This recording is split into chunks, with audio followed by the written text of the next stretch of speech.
Tight ಆಗಿರ್ಕೊಳ್ಳಿ.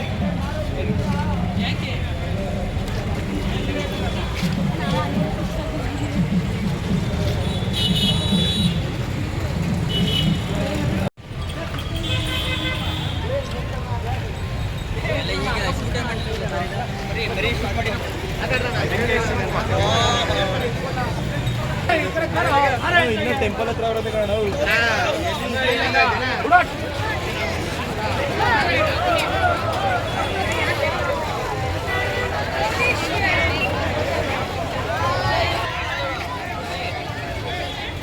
ನಿಮ್ಗೊಚ್ಚಿರೋದ್ರಲ್ಲಿ ಬಿಸಿಲು ಅನುಭವಿಸ್ತಾರೆ.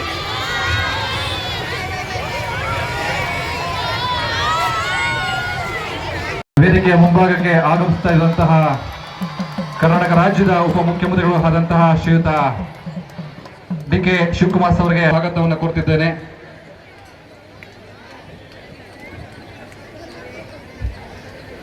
ಈ ಒಂದು ಕಾರ್ಯಕ್ರಮದ ನಿರೂಪಕರು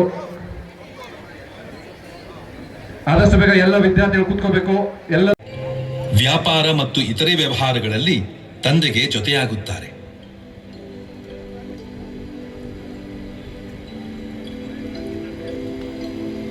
ಕರಿಯಪ್ಪನವರು ಅಧ್ಯಯನಶೀಲರಾಗಿದ್ದರು. ಸದಾ ಒಂದಲ್ಲ ಒಂದು ಅಧ್ಯಯನದಲ್ಲಿ ತೊಡಗಿಕೊಳ್ಳುತ್ತಿದ್ದರು. ರಾಮಾಯಣ, ಮಹಾಭಾರತಗಳಂತಹ ದಿವ್ಯ ಗ್ರಂಥಗಳನ್ನು ಓದುತ್ತಾ ಅದರಲ್ಲಿರುವ ಆದರ್ಶಗಳನ್ನು ಮತ್ತು ಸಿದ್ಧಾಂತಗಳನ್ನು ಮೈಗೂಡಿಸಿಕೊಳ್ಳುತ್ತಿದ್ದರು. ಬೆಳವಣಿಗೆಯಾಗಬೇಕಾದರೆ ಉನ್ನತ ವ್ಯಾಸಂಗ ಮಾಡಿದರಷ್ಟೇ ಸಾಧ್ಯ ಎಂದು ಮನಗೊಂಡ ಕರಿಯಪ್ಪನವರಿಗೆ ತಮ್ಮ ವಿದ್ಯಾಭ್ಯಾಸ ಮುಂದುವರಿಸಬೇಕೆಂಬ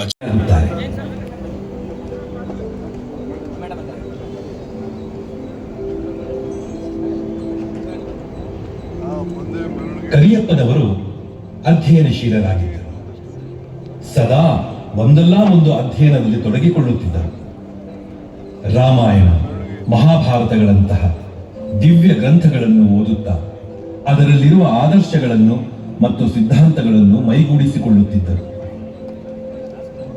ಮೆಟ್ರಿಕ್ ಹಾಗೂ ಇಂಟರ್ಮೀಡಿಯೇಟ್ ಮುಗಿಸಿದ ನಂತರ ತಮ್ಮ ತಂದೆ ಕಂಡ ಕನಸು ಹಾಗೂ ಹಿಂದುಳಿದ ತಮ್ಮ ಹಳ್ಳಿಯ ಸರ್ವತೋಮುಖ ಬೆಳವಣಿಗೆಯಾಗಬೇಕಾದರೆ ಉನ್ನತ ವ್ಯಾಸಂಗ ಮಾಡಿದರಷ್ಟೇ ಸಾಧ್ಯ ಎಂದು ಮನಗೊಂಡ ಕರಿಯಪ್ಪನವರಿಗೆ ತಮ್ಮ ವಿದ್ಯಾಭ್ಯಾಸ ಮುಂದುವರಿಸಬೇಕೆಂಬ ಛಲ ಹುಟ್ಟುತ್ತದೆ. ಕುಟುಂಬದ ಬೆಂಬಲದಿಂದ ಸಾಹುಕಾರ ಈಗಿನ ಕರ್ನಾಟಕವನ್ನು ಆಗ ಮೈಸೂರು ರಾಜ್ಯ ಎಂದು ಕರೆಯುತ್ತಿದ್ದರು.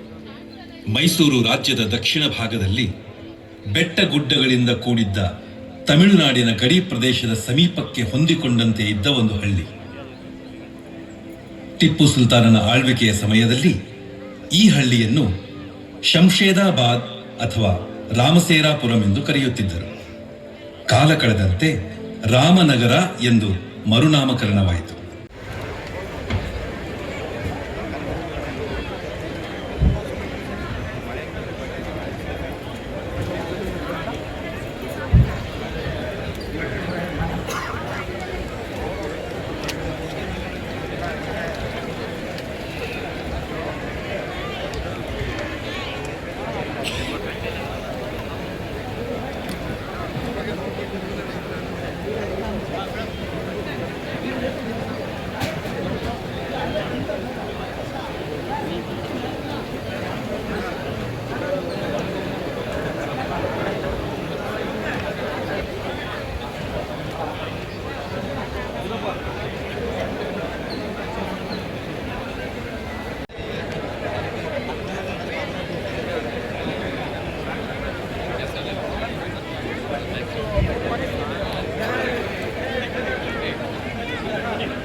ಧನ್ಯವಾದಗಳು.